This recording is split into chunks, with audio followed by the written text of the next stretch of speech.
My name is Annika. I go to Carleton College in Minnesota. I'll be a junior, and I'm studying biology. But I've grown up here my whole life, so this is home. And biology is actually what brought me to Paradise Valley. It's a really, really beautiful spot in the middle of, a sea of ice. So it's pretty interesting. You wouldn't expect so much vegetation here, and that's one of the reasons why we got to travel there. That is. So Paradise Valley is located in that red box down on the west side of the Juneau ice field. Camp 18 is up here on the Gilkey Trench. And so we got to take a helicopter down to the valley and study the valley for about 6 days and hike around. This is one of the images of the valley from up high on a ridge point. As you can see, there's a really beautiful U-shaped valley. So based on this, we know that at some point in time, this valley was glacially carved.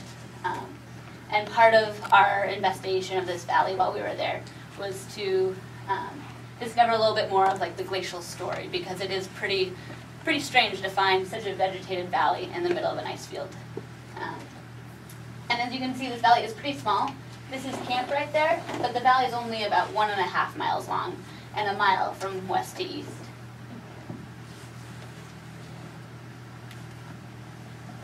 So some of the theories about this valley, as you can see here, there's these moraines here on the north side of the valley. And the theory that we have going right now is that this valley was probably carved out during the last glacial maximum, so anywhere from 5,000 to 16,000 years ago. We can't really say. But that potentially during the Little Ice Age, which occurred the 1300s to the 1800s, this valley was ice-free.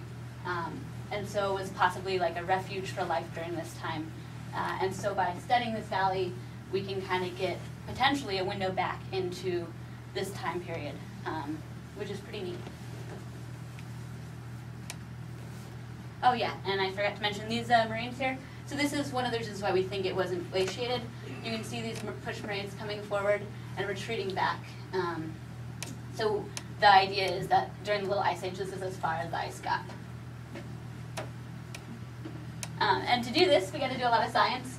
I was kind of the all-around help all the different researchers. So I got to do a lot of hiking and looking for beetles, and it was a pretty neat way to explore the valley. With us, we had 2 botanists who were looking at the different plants in the valley. And one of the interesting things they found is that there's a lot more, or there's a high prevalence of inland plants in the valley, which you wouldn't necessarily expect because it's closer to a maritime location. So one of the hypotheses is that during this Little Ice Age period, perhaps the climate looked a lot more similar in that area to a more inland climate, and so a lot more like Atlin than Juneau. Another thing we did to try to piece together the story of the valley is we took tree ring cores on different moraines that we found in the valley to try to date back time since glaciation and get an idea of how old these moraines were, so we could piece together the story. Lichenometry was something we also did. We measured the diameter of this lichen on the rocks in the moraines. A lady who came along with us, Sarah, did some cosmogenic dating, which is taking rock samples and then bringing them back to the lab, doing some magic hocus pocus and looking at the ratio of radioactive isotopes between neon and beryllium. And from that you can measure time since exposure. So that's another kind of way to approximate age in rocks that have been exposed. And then another thing we did is we looked at some of the soils. And as you can see, there's a pretty good amount of soil. And at this elevation and with the colder climate, soil is going to take a long time to develop. And so from this, we can kind of, I guess, guesstimate that, this soil's been developing for a long time. It's probably about the maximum soil depth that an area like this is going to reach. So it's definitely had a long time to develop. And another fun thing we got to do is geomorphology, which is basically we got to hike around, looking at these different moraines, these different glacial features, and discussing them and trying to figure out what could have happened. One thing I got to do while we were there is study the beetle community. One of the scientists who came along with us is an entomologist, and he studies the Nebria family of beetles. And this is a pretty interesting family because they're really cold adapted And so with the warming temperatures of climate change, they're really susceptible. And they only have so far to go. They can only go up in elevation or they can go northward.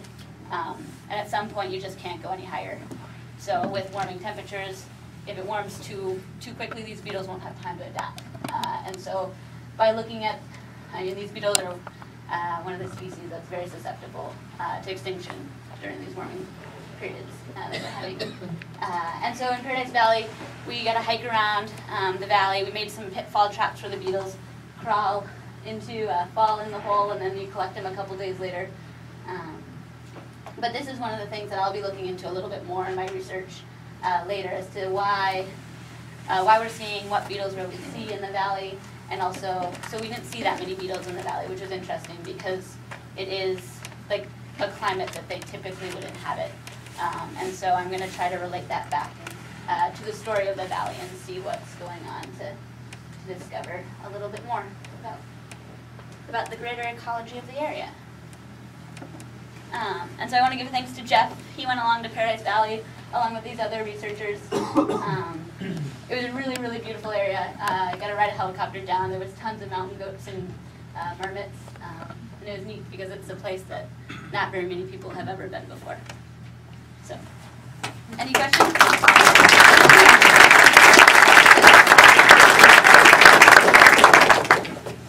Thanks a lot, Jeff. Next we'll have Dave Bigelow talking about ice flux on the Mathis Glacier.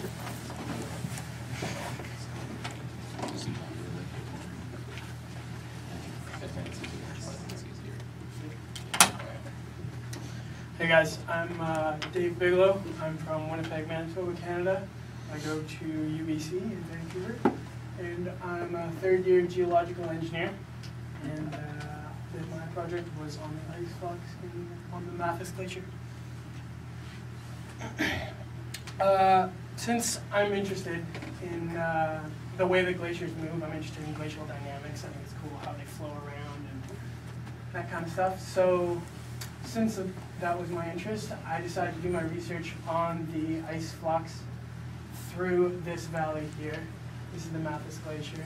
This is the initial profile line I did. The second profile line is right here. And essentially, what we're calculating is how much ice is flowing through here and how much ice is flowing out of here. And we're also taking into account the mass balance, or all the snow that's fallen and melted in this entire area. And this is a great area to do so because it's well restricted by the mountains on the side. So essentially there's not a whole lot of drainage other than the snow that's exactly falling within the valley. Why do we care about ice flux? Ice flux, it seems a little useless at first, you might think, but it is important because you can't just look at a glacier and say, okay, there's snow falling, it must be growing. More snow fell this year, it must be growing more. If there's lots of snow falling, it could also be that the glacier's flowing faster. It could be melting really quickly at the end.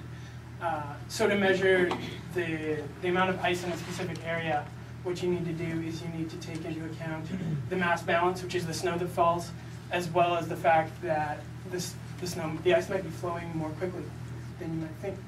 And so in order to do that, in order to measure these glaciers, we need to take into account the height of the glacier. So that's exactly just the elevation. We do that with the GPS that's pictured here.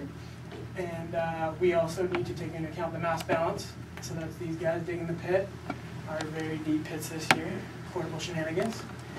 And the last thing that we need to take into account is the flow, which is why I'm studying it. And this is a really cool shot of the JIRP Trench.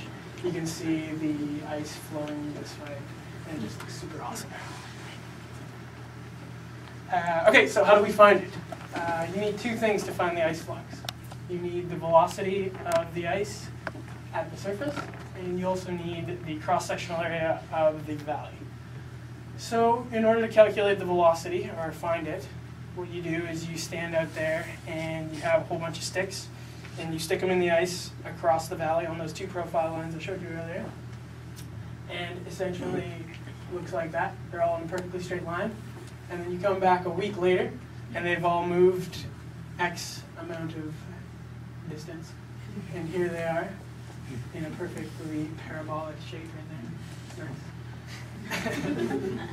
And yeah, that's how you calculate the velocity. And then in order to calculate, the glaciers don't flow at the same speed everywhere in the glacier.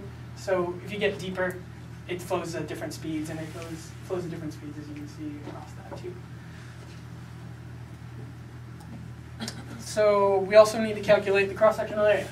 So here I took this picture. It's a really good one. This is a good way to show the U-shaped valley, which is really sweet. And what's cool is that here we can see exactly what the valley looks like underneath the glacier, or what it used to look like underneath the glacier. And a little bit filled in my sentence here. Yeah. And basically what we're trying to find is we're going to try to find what this looks like underneath the ice where I have it, where I have my profile staked out. And obviously we can't dig down that far. That's a little bit too deep. So to do this, there's a number of different ways, but the two that I tried, first of all, I tried to do the ground penetrating radar using Seth Campbell's technique. And that didn't quite work out for me because there was too much water in the ice, so the radio waves couldn't penetrate down to the bedrock, especially since the Mathis Glacier is really, really deep. So what I did was, or what I wanted to do, was do sort of a seismology test. Obviously that's not reasonable because we don't have dynamite and seismometers. So what I did was I just used someone else's that had done that. And they had fortunately measured exactly the profiles of the glaciers, exactly what I needed them, coincidentally. Nice of them. And so now my work to be done. I haven't quite calculated everything out yet, but essentially I've got a whole bunch of math to work out. I've got, I need to calculate the average velocity, taking into account their variance in depth as well as in width. And then with that, using my areas, I'm going to calculate the flux in and out. And with this special spot, I'm going to compare. I'm also going to throw in the mass balance in order to see the health of the glacier overall. I think it's going to be really interesting to see how the glacier behaves overall with the flow rate as well as with the mass balance. I think it'll be really cool to see whether the glacier is either growing or shrinking right in that Mathis Glacier area. And that's about it.